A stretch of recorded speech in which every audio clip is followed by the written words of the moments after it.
Good morning students.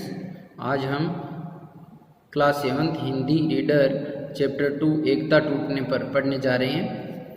पठन से पूर्व में दिया है, यह बात निर्विवाद सत्य है कि आपस में एकता रहने से कठिन कार्य आसानी से हो जाते हैं। यानी कितना भी मुश्किल कार्य क्यों ना हो, अगर हम एकजुट हैं, एक हैं, तो वो जो है वो आराम से जो है आसानी से उस कार्य को हम कर सकते हैं। हमारे शत्रु हमारी एकता से बह खाते हैं। अगर हम एकजुट है तो हमारे दुश्मन जो होंगे वो हमसे डरेंगे।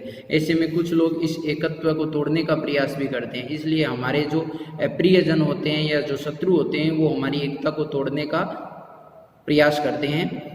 अतएव यह जरूरी है, आवश्यक है कि हम शत्रुओं के षड्यंत्रों के प्रति सतर्क रहें और अपने घर, परिवार, परिवेश तथा समाज में सबसे प्रेम बनाए रखें। इसलिए ज़रूरी है कि हम अपने दुश्मनों से या जो उनके जो षड्यंत्र है उनसे सावधान रहें और अपने परिवार को, घर को, परिवेश को या समाज को जो है वो उनसे बचाएं और प्रेम बनाकर रखें।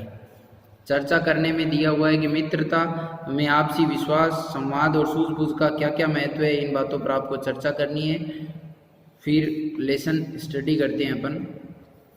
सुनहरा मुर्गा अपनी तरह का एक ही था, यानी सुनहरा सोने के रंग का जो है वो सुनहरा मुर्गा है, वो अपने जैसा केवल एक ही था। इसलिए बहुत से कसाईयों की नज़र उस पर थी। बहुत से कसाई उसको लेना चाहते थे। काला बंदर भी अपनी तरह एक ही था, इसलिए चिड़ियाघर के लोग उसे पकड़ने की कोशिश में थे। काला बंदर जो है वो अपने जैसा केवल एक ही था चिड़ियाघर में, तो सब लोग उसे पकड़ना चाहते थे। लाल अमरूद के पेड़ पर लाल लाल अमरूद लगते थे, उसके जैसा भी कोई दूसरा पेड़ वहाँ नहीं था। इसलिए फल वालों से लेकर स्कूल के बच्चों तक को उसके अमरूदों का लालच था। यानी जो अमरूद का पेड़ था उस पे लाल रंग के ही अमरूद लगते थे और उस पेड़ के जैसा कोई पेड़ पास में वहाँ पर था नहीं।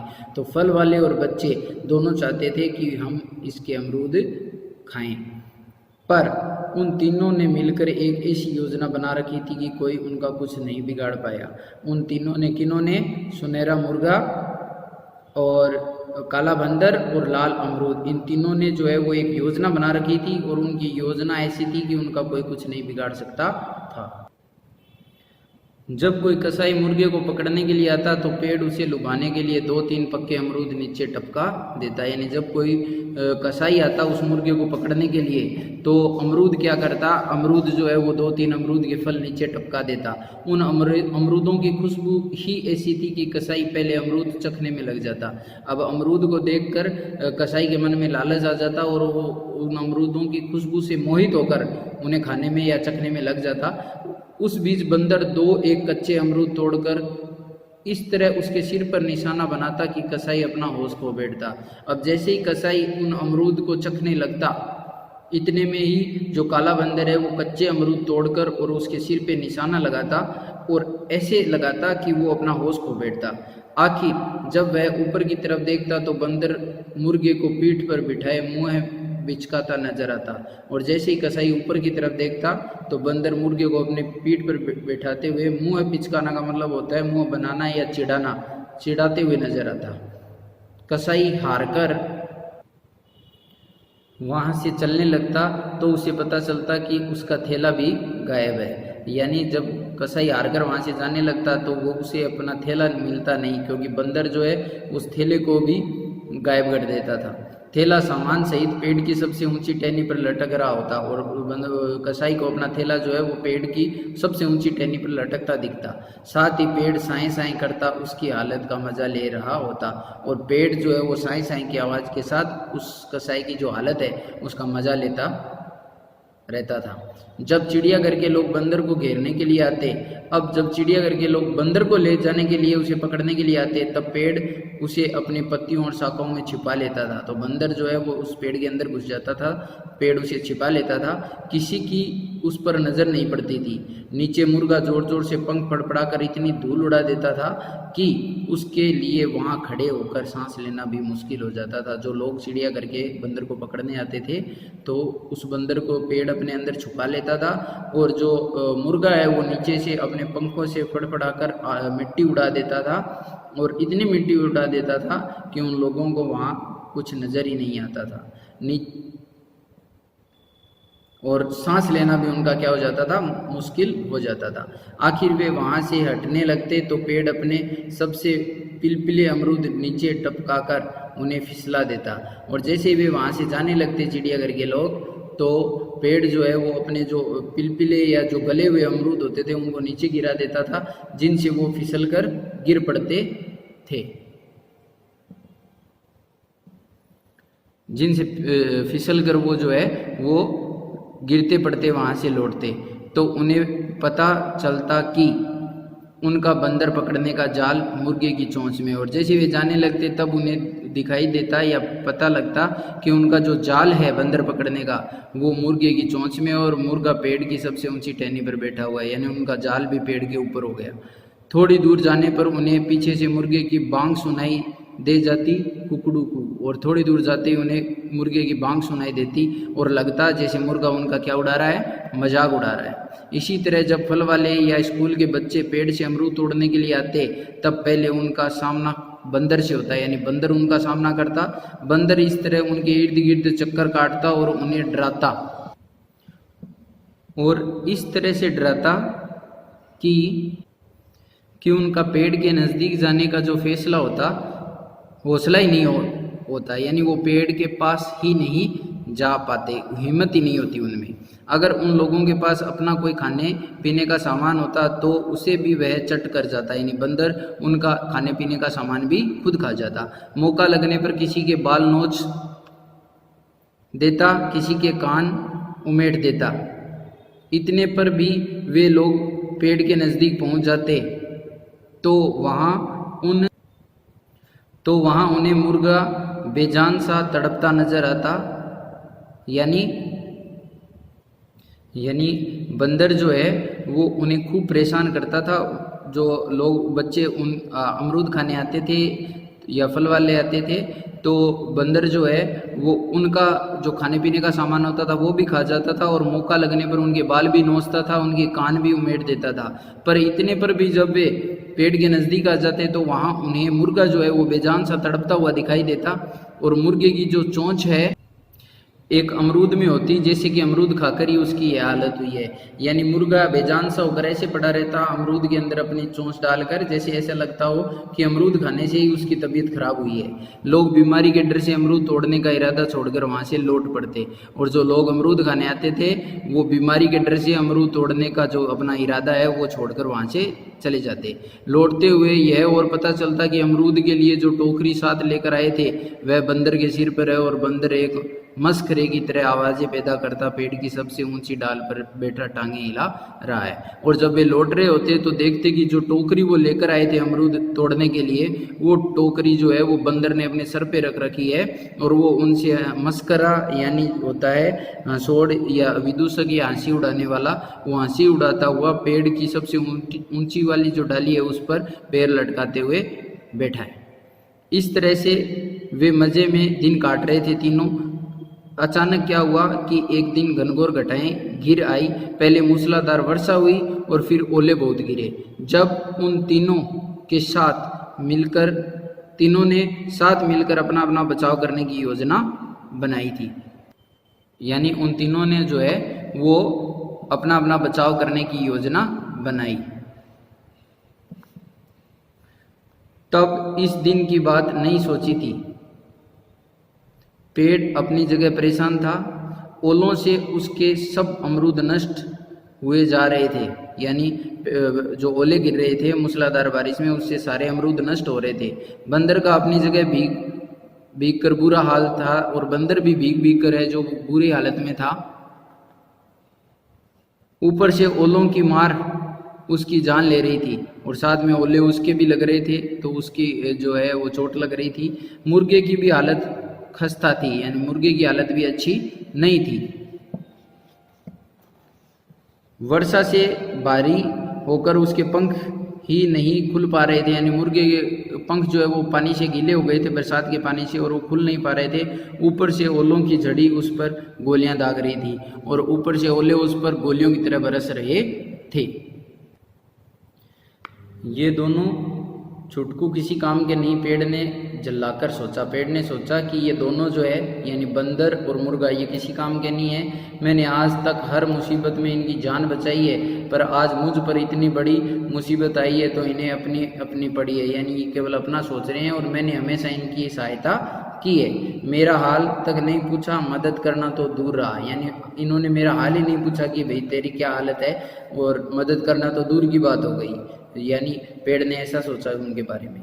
मैंने भी क्या साथी चुन रखे हैं, बंदर ने ठंड से कांपते हुए अपने से कहा, यानी खुद ही अपने आप से बात करते हुए बंदर ने कहा कि मैंने भी कैसे दोस्त चुन रखे हैं। एक पेड़ है जो जमीन में गड़ा होने की वजह से सुरक्षित है, यानी अपने दोस्तों के बारे में बता रहा है कि एक दोस्त पेड़ है जो जमीन में गड़ा होने की वजह से सुरक्षित है, ये तो जमीन में धंसा हुआ है इसलिए सुरक्षित है। दूसरा पक्षी है जिसे आकाश में उड़ सकने के कारण कोई खतरा नहीं है, ये तो, और दूसरे वाला जो है वो पक्षी है वो आकाश में उड़ जाएगा, सुरक्षित है वो भी, उसके कोई खतरा नहीं है। आज तक मुझसे ये अपनी रखवाली कराते रहे, पर आज मुझ पर इतनी सख्त मुसीबत पड़ी है तो दोनों चुपचाप ताकते हुए मजा ले रहे हैं, कर कुछ नहीं रहे। आज तक मैंने इनके लिए बहुत कुछ किया है, लेकिन जब आज मेरे ऊपर मुसीबत आई है तो दोनों मजे ले रहे हैं और कुछ कर नहीं रहे हैं। बंदर का और पेड़ का तो हमेशा साथ है। मुर्गे ने मन में कुड़कुड़ाना शुरू किया, यानी अब जो मुर्गा है वो भी अपने मन में कुछ बात कर रहा है कि बंदर का और पेड़ का तो हमेशा का साथ है, बंदर हमेशा से पेड़ पे रहते हैं, मैं क्यों बेवकूफ़ बनकर इन दोनों के बीच फंसा हूँ, मैं बेवकूफ़ हूँ जो इन दोनों के बीच फंस गया। आज तक मैं तो इतनी इनकी हर मुसीबत को अपनी मुसीबत समझता आया हूँ। मैंने आज तक हमेशा जब भी इन पर विपदा आई उसे अपनी विपदा समझा, पर आज जब मेरी जान पर आ बनी है तब दोनों को जैसे मेरा पता ही नहीं है, मज़े से बारिश में नहा रहे हैं और मेरी बात तक नहीं पूछ रहे, यानी मज़े से दोनों नहा रहे हैं बारिश में, मेरा कोई भी इन्हें जो है वो ध्यान नहीं है। तीनों इतने नाराज थे कि आपस में उन्होंने बात तक नहीं की और तीनों अपने ही मन में बातें करते हुए एक दूसरे से नाराज हो गए। तो ये जो भावना होती है दोस्तों में, जब हम अपना किया हुआ एहसान देखते हैं और दूसरों के बारे में नहीं सोचते हैं तो ये विचार जो है वो मन में आते हैं। तो ये विचार तीनों में आने लग गए। पेड़ चुपचाप अपने अमरूद नष्ट होते देखता रहा, बंदर चुपचाप ठिठुरता रहा ठंड से और मुर्गा चुपचाप कूदता रहा। तीनों आपस में एक दूसरे से कुछ भी नहीं बोल रहे थे। थोड़ी देर में ओले थम गए, बारिश भी रुक गई, पर तीनों में फिर भी कोई बात नहीं हुई, आपस में बोले नहीं, एक दूसरे से नाराज हो गए।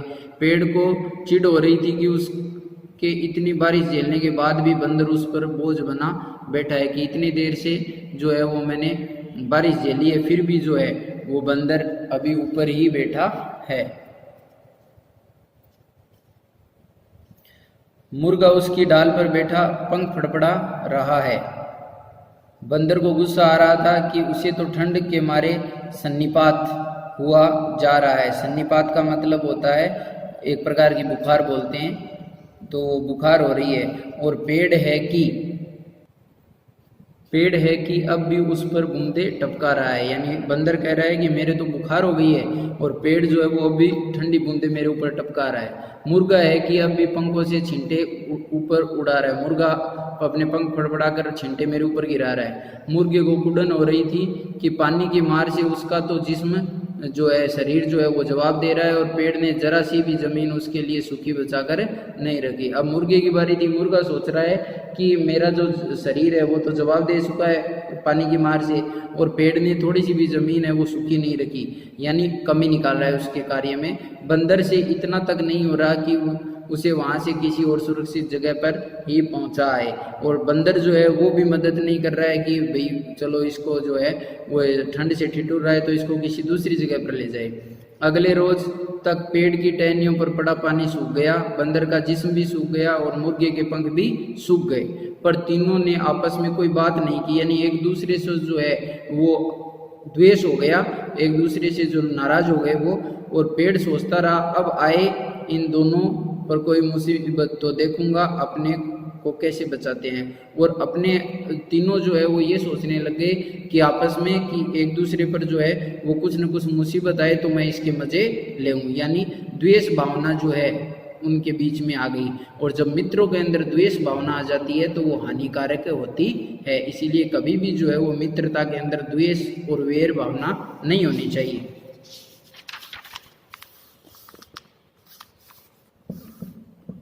नेक्स्ट है, मैं अब इनकी कोई मदद नहीं करूंगा, यानी मैं इनकी कोई भी मदद अब जो है वो नहीं करूंगा। बंदर भी इसी तरह सोचता रहा और मुर्गा भी यही सोचता रहा। तो पेड़ ये सोचता रहा कि अब अगर इन पे कोई मुसीबत आएगी तो मैं इनकी कोई मदद नहीं करूंगा। बंदर भी यही सोचता रहा और मुर्गा भी यही सोचता रहा। तो इसलिए कभी भी दोस्तों और मित्रों के बीच में द्वेष भावना, वैर भावना नहीं होनी चाहिए, क्योंकि उसका परिणाम अच्छा नहीं होता है। उसी रोज एक कसाई आया, वह मुर्गे की तरफ बढ़ा तो पेड़ ने अमरूद नहीं टपकाए, यानी पहले पेड़ जो है वो अमरूद टपका कर उसका ध्यान भटकाता था, अमरूद नहीं टपकाए पेड़ ने। न बंदर ने मुर्गे को अपनी पीठ पर बिठाया और न ही कसाई का थैला उड़ाया। मुर्गा कसाई के थैले में बंद हो गया। कसाई ने मुर्गे को पकड़ लिया। क्यों? क्योंकि बाकी के दो दोस्तों ने उसकी जो है वो मदद नहीं की। तो बाकी दोनों ने सोचा अब पता चलेगा, यानी जब मुर्गा जो है वो कसाई के थैले में बंद हो गया तो बंदर और पेड़ ने सोचा कि अब इसे पता चलेगा। बड़ा मुर्गा बना फिरता था। कसाई मुर्गे को लेकर चला गया और कसाई जो है वो ले गया उसको। अगले रोज चिड़ियाघर के लोग आए, उन्होंने बंदर को पकड़ने के लिए जाल बिछाया तो पेड़ ने वह टहनी ही टूट जाने दी जिस पर वो बैठा था, और थोड़ी देर में बंदर जाल में था और चिड़ियाघर के लोग उसे घसीटते हुए ले जा रहे थे। बंदर ने जब छूटने के लिए हाथ पैर मारे तो उन्होंने उसे खूब पीटा। बंदर जब छूटने की कोशिश कर रहा था तो लोगों ने, चिड़ियाघर के लोगों ने उसे खूब पीटा। पेड़ ने उसकी ये हालत देखी तो मुस्कुरा दिया, यानी वो हंस रहा था। मन में उसने सोचा अब रात दिन पिंजरे में रहना पड़ेगा तो इसे होश आएगा। बड़ा बंदर बना फिरता था। उससे अगले रोज बहुत से लोगों ने पेड़ को घेर लिया। अब पेड़ अकेला हो गया। बाकी के दोनों दोस्त है जो वो पहले ही जा चुके थे। पेड़ ने सहम कर देखा कि उनके पत्थरों और डंडों का कोई जवाब उसके पास नहीं है। तड़ तड़ तड़ डंडे पड़ रहे हैं, पत्थर पड़ रहे हैं। थोड़ी देर में उसके जो सारे अमरूद हैं झाड़ लिए गए, यानी सारे अमरूद झड़ गए। फिर किसी ने कहा कि पुराना पेड़ है, इसे काट कर इसकी लकड़ी जलाने के काम में लानी चाहिए। एक आदमी के पास कुल्हाड़ी थी। बस उसी समय पेड़ की जड़ पर कुल्हाड़ी चलने लगी। थोड़ी देर में अमरूद टोकरियों में भरकर जा रहे थे और पेड़ की लकड़ियां लोगों के कंधों पर लदकर, यानी थोड़ी सी देर में पेड़ का भी वही हाल हुआ। पेड़ के जो फल है अमरूद वो तो टोकरियों में जा रहे थे और पेड़ की लकड़ी जो है वो लोग अपने कंधों पर लाद कर ले जा रहे थे। एक गिलहरी वहीं रहती थी। उसी पेड़ पे या उस पेड़ के पास एक गिलहरी रहती थी। मुर्गे, बंदर और पेड़ की आपसी योजना पर वह चकित हुआ करती थी कि ये तीनों किस तरह एक दूसरे की मदद करते हैं। वो अचंभित रहती थी। उसने मुर्गे और बंदर के बाद पेड़ को इस हालत में जाते देखा तो लंबी सांस के साथ मन में कहा, लेकिन बंदर, मुर्गे और पेड़ की ये हालत देखते हुए उसने अपने आप से कहा, जा रहा है यह भी लोगों का चूल्हा जलाने, बड़े दोस्त बने फिरते थे। जा रहा है यह भी लोगों का चूल्हा जलाने, यानी ये जो पेड़ है इसकी लकड़ी से लोगों को क्या जलेंगे? चूल्हे जलेंगे। बड़े दोस्त बने फिरते थे, आपस में दोस्त थे, लेकिन तीनों की जो दोस्ती जो है उसका अंत बहुत बुरा हुआ। तीनों का ही अंत हो गया। तो इसीलिए दोस्ती में कभी भी जो है वो भेदभाव नहीं होना चाहिए। दोस्ती में कभी जो है वो आपस में द्वेष नहीं करना चाहिए, किसी के ऊपर शक नहीं करना चाहिए और अपने जो एकता का सूत्र है उसे कभी भी टूटने नहीं देना चाहिए। क्योंकि अगर हमारे दोस्ती की या हमारे परिवार के अंदर जो भी एकता की भावना है, एकत्व है, वो अगर टूट गया तो हमारी भी वही स्थिति होगी जो पेड़, बंदर और मुर्गे की हुई। तो इसलिए हमेशा ध्यान रखें और एकत्व और भाईचारे की भावना को बनाए रखें। Thank you, have a nice day.